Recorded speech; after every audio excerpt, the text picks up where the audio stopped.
Tēnā koutou, tēnā koutou, tēnā tātou katoa.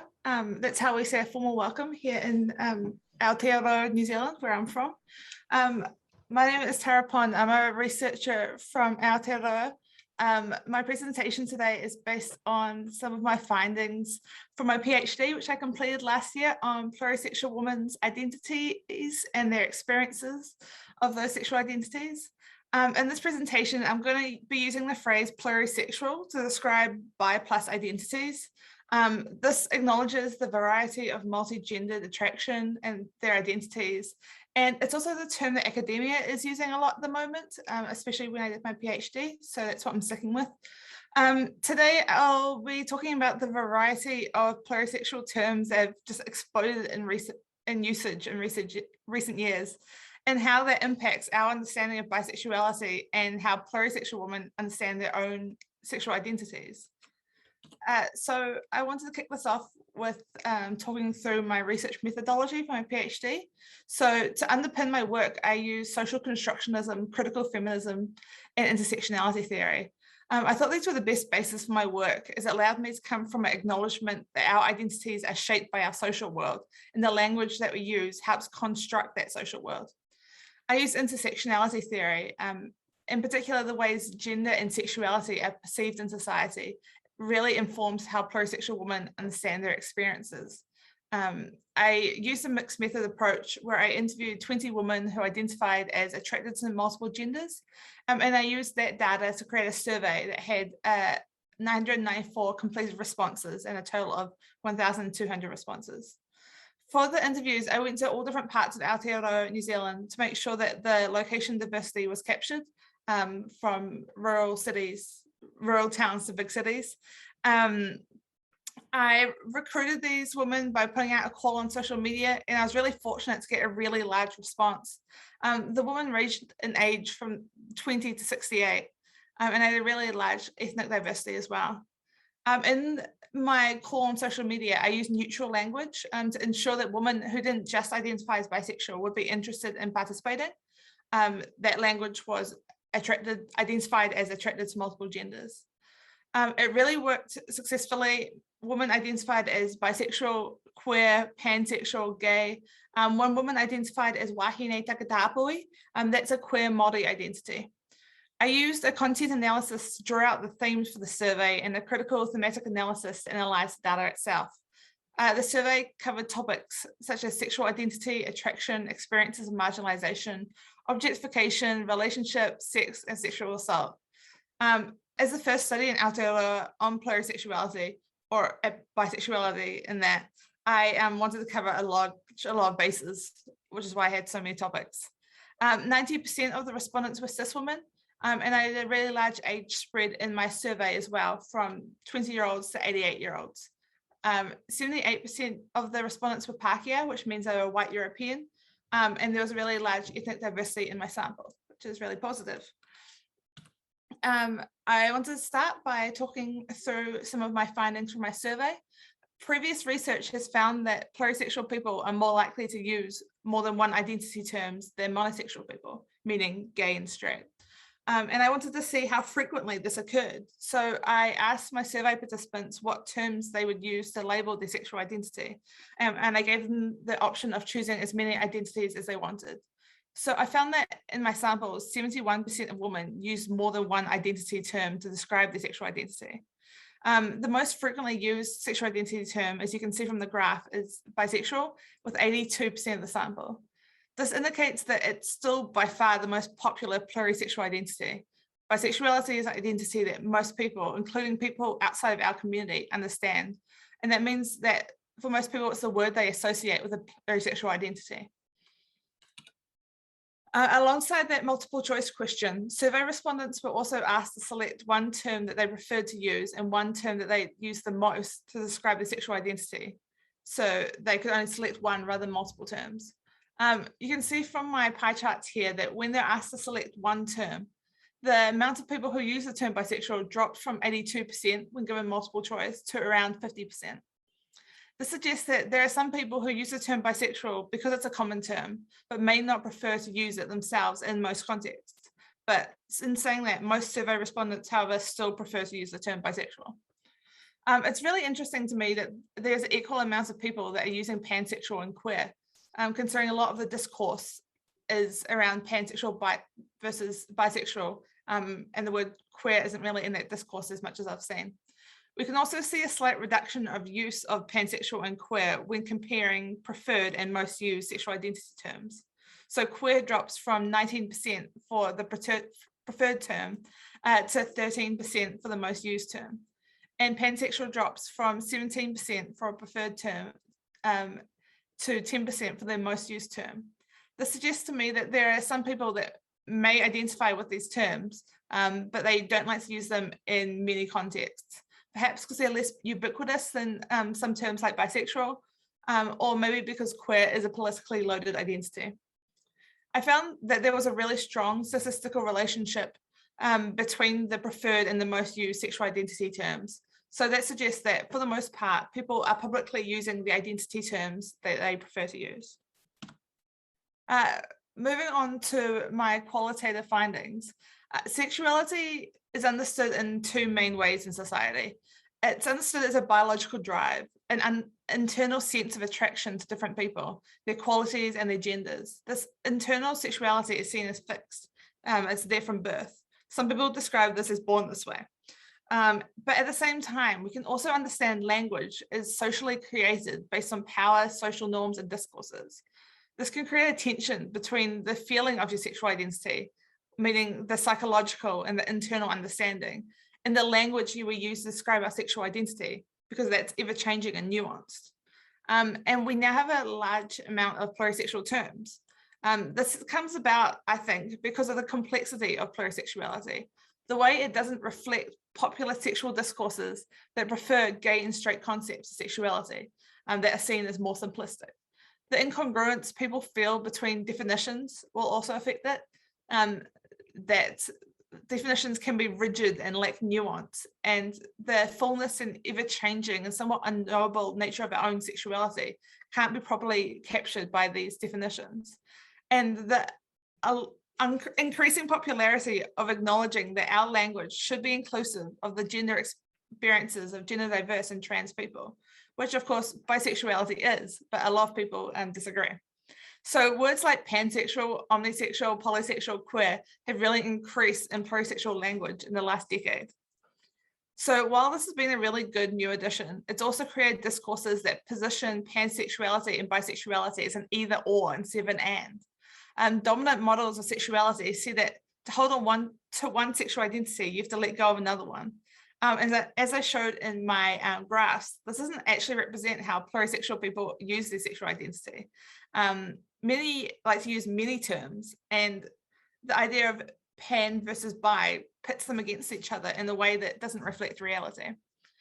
And I found that this is really detrimental to the people who hold these terms, because the women I talked to felt like there was an ultimatum. They had to pick the term that reflected their so-called real and their biological identity. And they had to do some soul searching to find out what that true identity was. And they didn't want to pick the wrong identity. And the second quote that I have on the slide here, this woman talks about how people distance themselves from the terms they use, and a lot of my interviewees did this too. They distance themselves from the terms that they use, such as bisexual, because it didn't perfectly match up with how they saw themselves as plurisexual. So personally, I think that changing our dominant discourses of sexuality as a fixed and biological identity that is perfectly captured with one word, I think will go a long way to reducing that false dichotomy between pansexuality and bisexuality that has created tension and anxiety and division in our community. Yeah, kia ora.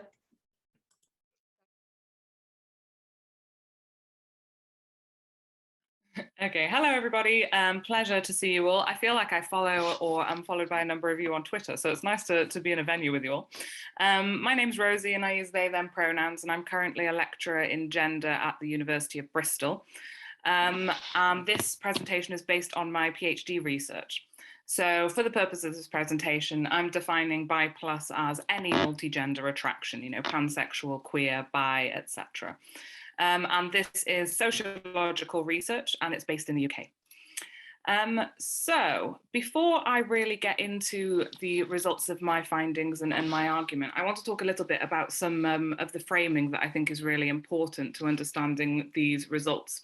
And that is the fact that we live in a series of hostile systems. When I say systems, I mean that these are forces that we're interacting with on individual, social, institutional, and societal levels.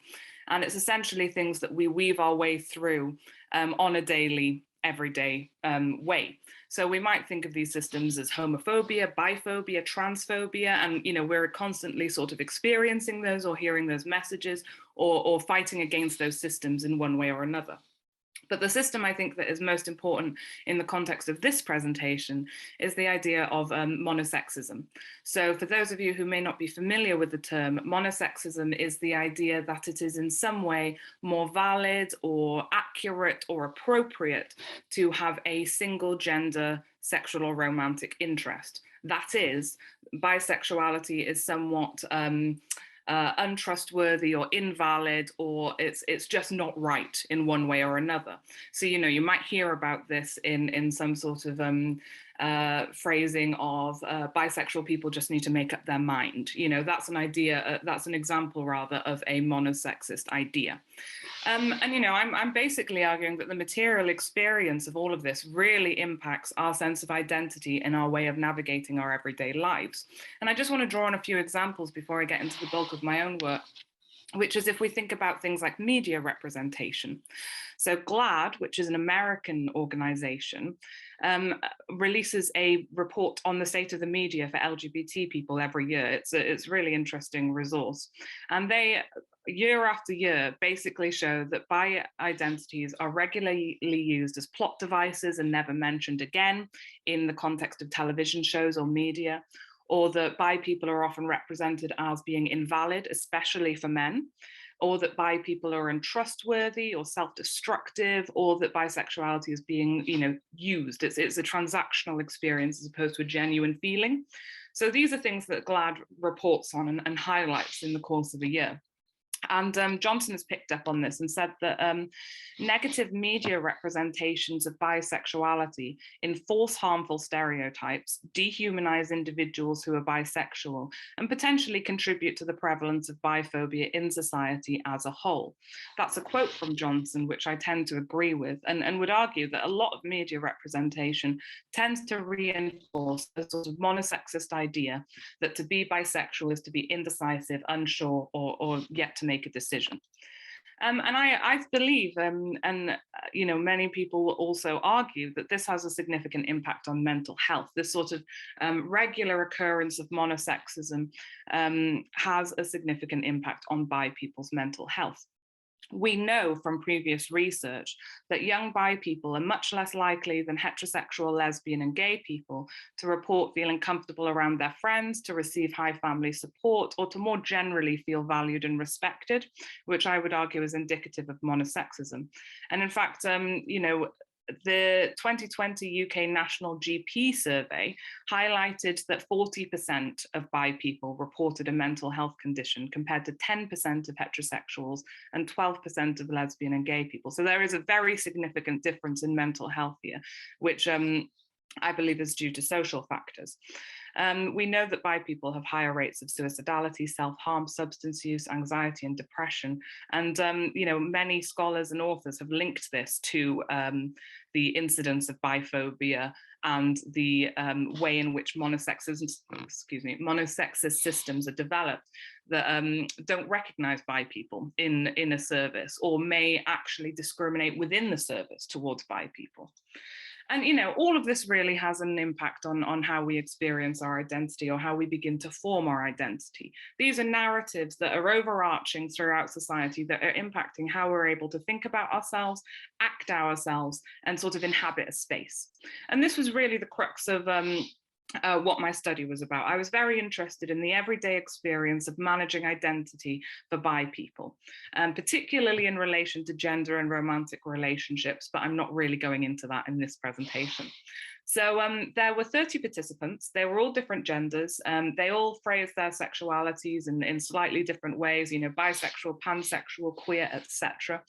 Quite interested connection there to Tara's work. There was a lot of different nationalities represented, but I would say that it wasn't an amazingly diverse sample in terms of race, education, and socioeconomic class, though there was some representation throughout. And essentially, the argument that I want to make to you here based on this study is that really time and experience have a huge impact on how people feel about their identity. And it's not just about feeling comfortable in one's identity and being able to own a term and sort of, you know, move forward with that. But it's also that a lot of people within this study really showed that they were questioning the way in which society understood sexuality and gender. You know, they were questioning these systems that I talked about earlier and actually sort of switching the narrative on how they understood sexuality and gender. And this seemed to take sort of a process, a bit of a process. And I want to talk about that process in this. So the first thing was that a lot of participants specifically highlighted that they felt uncertain a lot of the time around their sexual identity, particularly as they were beginning to form it in the, you know, for a lot of people, this happened in their teen years, just feeling really confused about whether or not their feelings were valid, whether they were making something up in their own head about how they felt about different genders, you know, and their sort of sexual and romantic interest.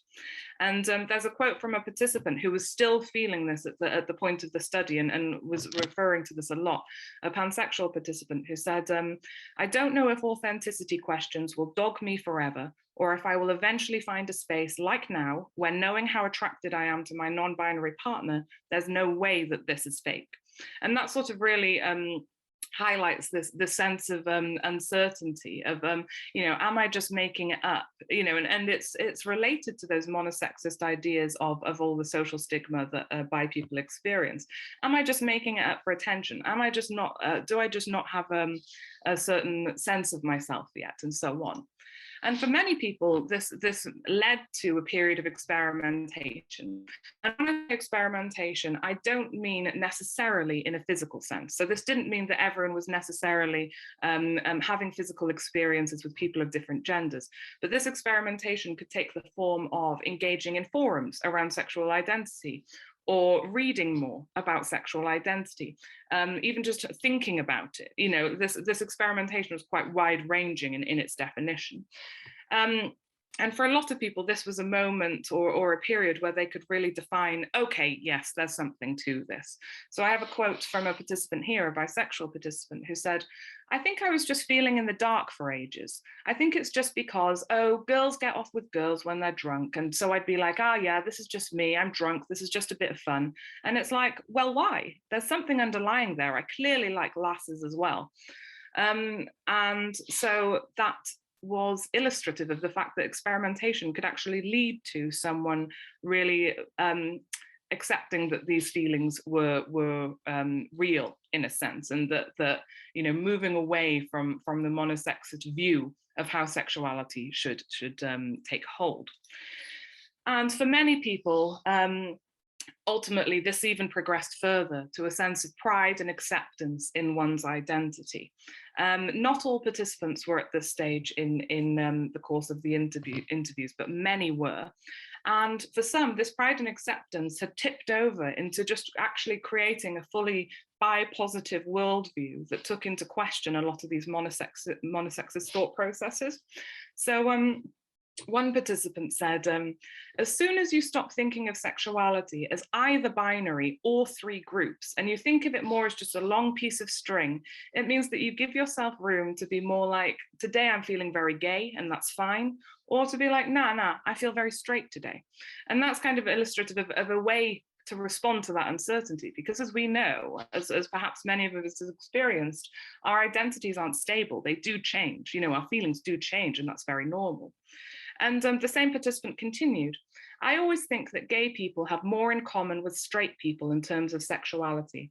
I can't understand gay people or straight people and their sexuality, because I'm like, what's wrong with the other half of the population? Do you not understand? Whereas both of those groups are like, why are you going for both halves of the population? And this is again, highlighting sort of a reversal of monosexist thought. In a sense, it's really creating a bi-positive worldview. So as I say, not all participants had reached this stage of thinking, but it was, quite noticeable that a lot of people had rejigged how they see the world, had taken a different approach to understanding things around them. So, this is very interesting in of itself. It tells us a lot about identity formation, social pressure, and so on. But what does this mean in terms of real life? And I would argue that essentially we need a lot more representation and a lot more support for bi people, particularly as a lot of these sort of very big processes were happening, big sort of life-changing thinking processes were happening in teen years, then I argue that this needs to be really taken seriously in sex education, romantic education, and sort of relationship education in the course of school. Bisexuality and other multi-gender identities need to be represented there. Additionally, I would argue that this needs to be represented everywhere. We need to have better media representation of bi people, but not only that, we need to have bi people specifically incorporated and included in policies, having specific health services that can respond to bi people, and essentially just seeing a lot more conversation around it to try and move away from this monosexist question of they'll eventually end up as straight, gay, or lesbian, with that, I'm aware I've gone a little bit over time, so I'll stop.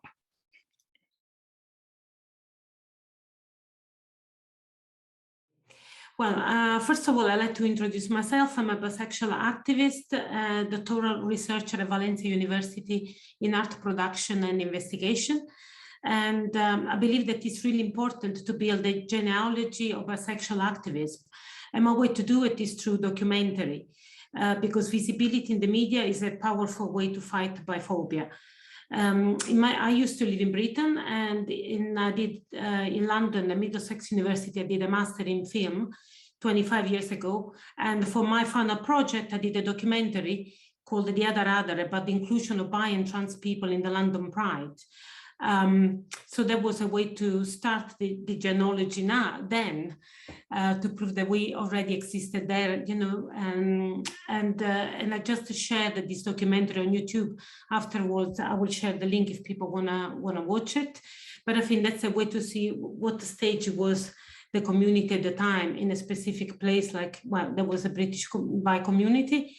And if the things that people were talking about are still relevant now, or what they were thinking about the future actually happen or not. And now I moved to Spain, and I just finished a master in cultural studies and visual arts with a queer and feminist perspective. And as my final part of the masters, I produced another documentary called Bi Plus and Beyond, with interviews to 7 activists, filmed at the ILGA European Conference in Riga in 2014. And then I've updated this research with the newer fundings. So I would like to show a trailer of the documentary, if it's possible, and then talk about some of the main issues.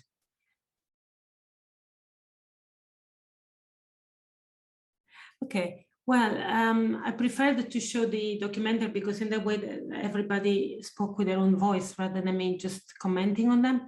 But there are some issues. The last person that was interviewed, in the country where they come from, there's been a big repression. And so it was dangerous for their lives to be visible. This is why the video has been treated to give them safety.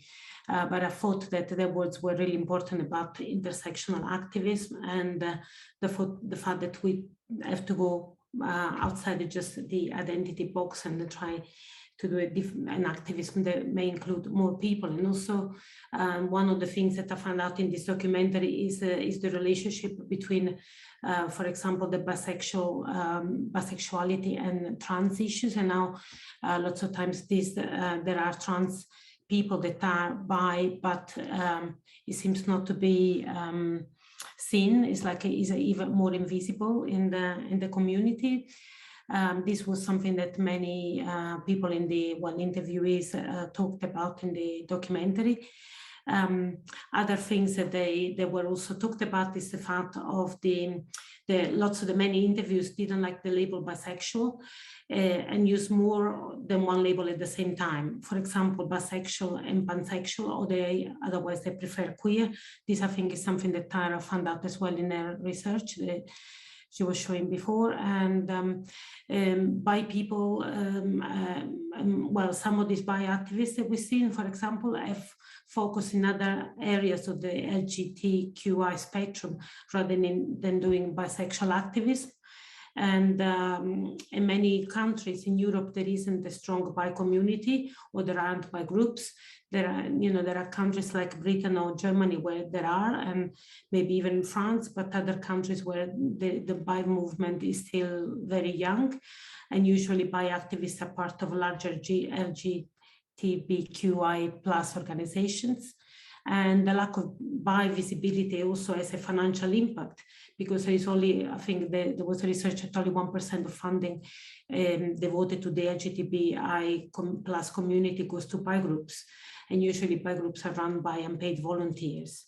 Some of the issues that were commented a lot while in my research were the fact that biphobia, it's evident in the LG community as well as in the straight community, and that's caused by monosexism coming from both of these communities. Other researchers also commented about the impact that biphobia has on many aspects of our lives, and that can lead to internalized biphobia and to minority stress, and the fact that bi people are more likely to suffer substance abuse, mental health issue, present higher rate of suicide, and bisexual women are more likely to suffer from sex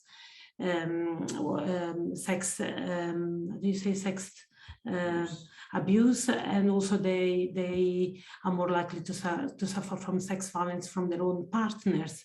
And this is due to the fact that bisexual women are really sexualized.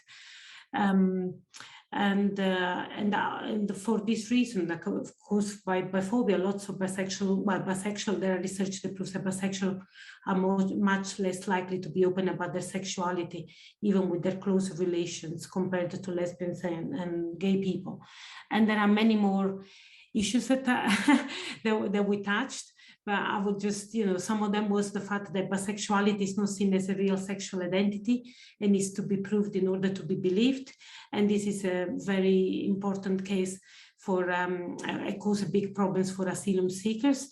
Lots of asylum seekers end up pretending to be to be gay or straight, to be gay or lesbians, because otherwise if they say that they're bi, the people will not believe it and believe that they're straight, and they're using the bi identity just to get to be taken as a refugee. So I think that that's really a big problem, because so some of the interviewees talk about if you say that you buy, the idea is both from the people that help the refugees, from the